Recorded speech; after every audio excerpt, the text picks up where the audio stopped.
এনসিপির উত্তরাঞ্চলে মুখ্য সমন্বয়ক সার্জিস আলমের সঙ্গে বাকবিতণ্ডায় জড়িয়েছে বৈষম্য বিরোধী আন্দোলন নেতা ওমর ফারুক উর্ফে দাড়ি ওমর। এ সময় তিনি সার্জিসকে ধমকের সুরে বলেন, এনসিপির প্রোগ্রামে ছাত্রলীগের ক্যাডাররা, আমরা এই জায়গায় স্টেক হোল্ডার, উনি জামাতের লোক। এর জবাবে সার্জিস প্রশ্ন রেখে বলেন, জামাতের কেউ এনসিপিতে আসতে পারে না, আপনার কি সমস্যা? মিডিয়ার সামনে এসব কথা বলতে পারেন না।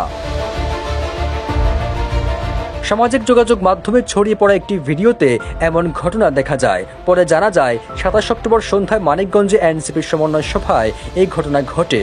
সভাস্থলে ওমর ফারুক উত্তেজিত হলে তাকে শান্তভাবে কথা বলার আহ্বান জানান সার্জিস। এক পর্যায়ে এনসিপির এই নেতা বলেন, এখানে জামাত এলে আপনার সমস্যা কোথায়? আপনি কি আমার সাথে কখনো কথা বলেছেন? পরে ওমর ফারুককে পাশে ডেকে কথা বলতে চান সার্জিস, কিন্তু ওমর ফারুক বলেন, আমি এখানে সবার সামনে কথা বলবো। পরে সার্জিস তাকে পাশে ডেকে নিয়ে কথা বলেন।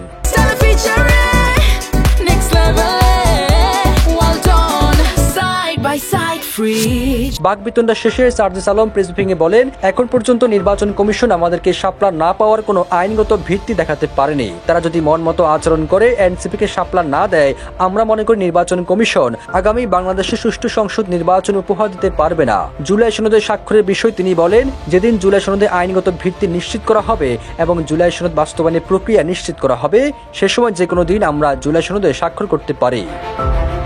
সবুজ আলম, নিউজ ডেস্ক, ইত্তেফাক।